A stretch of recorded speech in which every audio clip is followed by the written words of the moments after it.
Politics in the city. तो 1886 से protest शुरू हुए, जो कि गरीब लोग थे वो आउटस्कर्ट्स ऑफ लंदन यानी लंदन के बाहरी हिस्से में रिलीफ की डिमांड करने लगे उनकी बहुत ख़राब लिविंग कंडीशन से। और 10,000 लोग मार्च करना शुरू किया डेप्टफोर्ड से लंदन की तरफ। इसी तरह का प्रोटेस्ट हुआ था 1887 में, मगर दोनों में पुलिस को एक्शन लेके और बुरी तरह से भगाना पड़ा लोगों को। 87 वाले के अंदर बहुत जाने गई, बहुत ब्लडी था, तो उसे ब्लडी संडे ऑफ नवंबर कहा गया 1887 का। 2 साल बाद thousands of London dock workers फिर से स्ट्राइक पे गए, पर पिछली बार की तरह इस बार कोई हादसा नहीं हुआ। कोई जेब नहीं जे इवन पिक पॉकेट यानी जेब नहीं कतरी गई, और कोई खिड़की भी नहीं टूटी। 12 दिन की ये स्ट्राइक थी। तो इसे देखा जा रहा था कि जो अलग अलग तरह के ग्रुप्स के लोग हैं वो रिकग्निशन या अटेंशन लेने के लिए एक साथ प्रोटेस्ट करते थे सरकार के खिलाफ। इससे दिख रहा है जो पॉलिटिकल कॉजेस के लिए कैसे लार्ज पॉपुलेशन एक थ्रेट और अपॉर्चुनिटी बन रही थी। जो स्टेट अथॉरिटीज़ थी उन्होंने भी बहुत कोशिश की कि दोबारा ऐसी नौबत ना आए। तो उसी तरह से ये डॉक वर्कर की स्ट्राइक की फोटोग्राफ है 1889 की। हेम हेम्स हॉस्मैनिसेशन ऑफ पेरिस। तो हॉस्मैनिसेशन एक आर्किटेक्ट था, हॉसमैन, जिसने पेरिस को खूबसूरत बनाने के लिए लुई नेपोलियन द थर्ड, जो नेपोलियन बोनापार्ट था फ्रांस का राजा, उसके थर्ड उसका नेफ्यू था, और उसने पेरिस को सुंदर बनाने के लिए बहुत सारे गरीब लोगों को भगाया और बहुत खूबसूरत सड़कें बनाई। उस खूबसूरत सड़कों की भी क्रिटिसिज्म हुई कि बड़ा बोरिंग हो गया है और अपर क्लास के लिए रह गया है अब सिर्फ शहर। ये उसका ही एक इसी तरह से कैरिकेचर है, कार्टून है। पेरिस का जो नक्शा उसने बनाया वो यहाँ दिखाया गया है। नेक्स्ट देखते हैं city of in colonial India. तो बॉम्बे की बात करते हैं। तो हालांकि वेस्टर्न यूरोप के अंदर सिटीज़ बहुत बढ़ गए थे, हिंदुस्तान में सिटीज़ इतने ज़्यादा नहीं थे। ज़्यादातर जो सिटीज़ थे या अर्बनाइजेशन थे या अर्बन पॉपुलेशन थी वो तो 3 प्रेसिडेंसीज जो बॉम्बे, कलकत्ता और मद्रास में ही बसी हुई थी। करीब 11% लोग ही अब शहरों में रहते थे 19th सेंचुरी इंडिया में।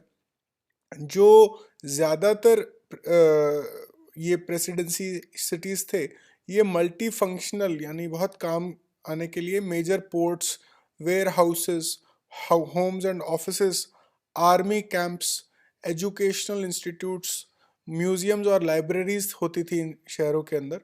बॉम्बे इनमें सबसे आगे था। बॉम्बे एक्सपैंड किया बहुत रैपिडली 19th सेंचुरी से, जहां इसकी करीब 6.5 लाख पॉपुलेशन थी 1872 में, जिससे बढ़ के ये 1.5 मिलियन यानी 15 लाख हो गई 1941 तक। आज तो मेरे ख्याल कई करोड़ है बॉम्बे की पॉपुलेशन। देखते हैं बॉम्बे कैसे डेवलप हुआ आगे। ये कुछ नल बाजार की तस्वीर है बॉम्बे के अंदर। Bombay the prime city of India. In 17th century Bombay एक पार्ट ऑफ 7 आइलैंड्स था जो पोर्चुगीज राजा के नीचे आता था। 1661 यानी 1661 में control of the British island pass किया गया ब्रिटिश हैंड्स में बाय मैरिज। ब्रिटेन का जो किंग चार्ल्स द सेकंड था उसकी किसी पोर्चुगीज रानी से शादी हुई थी, जिसके चलते अब बॉम्बे ब्रिटिश साम्राज्य यानी ब्रिटिश कंट्रोल में आ गया। ईस्ट इंडिया कंपनी ने जल्दी अपना ऑफिस सूरत से बॉम्बे शिफ्ट कर लिया। ये एक कोलाबा एरिया जो बॉम्बे का पॉश एरिया, उसकी पुरानी तस्वीर है 1852 की। At first Bombay was the major outlet for cotton textile from Gujarat. तो वहाँ के बने कॉटन टेक्सटाइल को बेचने के लिए यहाँ पे आता था। बाद में 19th सेंचुरी में सिटी एक पोर्ट के तौर पे काम करने लगा, यानी जो पोरबंदर कहते हैं जिससे जहाज आते हैं। Large quantities of raw materials such as cotton, opium यहाँ से और देशों में जाती थी जहाज के द्वारा। ग्रेजुअली ये एक एडमिनिस्ट्रेटिव सेंटर, यानी सारे सिटी के जो मेन ऑफिस थे वो यहाँ बनने लगे वेस्टर्न इंडिया के। और 19th सेंचुरी ख़त्म होने तक यहाँ एक मेजर इंडस्ट्रियल सेंटर बन गया। वर्क इन द सिटी, तो Bombay became the capital of Bombay presidency. तो बॉम्बे प्रेसिडेंसी तो बहुत बड़ी थी, वहाँ का बॉम्बे शहर कैपिटल बन गया 1819 में। आफ्टर मराठा हार गए, मराठा एंग्लो वॉर, सिटी काफ़ी बढ़ने लगा। जो growth of trade in cotton, opium, large commodities से ट्रेडर और बैंकर वहाँ आने लगे। आर्टिसंस यानी हाथ से काम करने वाले लोग, और शॉपकीपर भी बॉम्बे आए सेटल होने के लिए। बॉम्बे में मिल्स एस्टेब्लिश हुई, जिससे एक माइग्रेशन, यानी बाहर गांव के लोग वहाँ और बहुत ज़्यादा आके रहने लगे। जो पहली कॉटन मिल थी बॉम्बे में वो 1854 यानी 1854 में लागू हुई, और 1921 तक ये करीब 85 कॉटन मिल्स यहाँ पे हो गई थी, जो 1.5 लाख लोग एम्प्लॉय करती थी। तो एक करीब 10% तो पॉपुलेशन सिर्फ कॉटन मिल्स में ही हो गई। अबाउट 1/4 ऑफ बॉम्बेज इनहेबिटेंट्स, जो 1880 से 1931 तक थे, वो बॉम्बे में पैदा थे। तो करीब 3/4 लोग तो बॉम्बे में बाहर से आने वाले ही थे।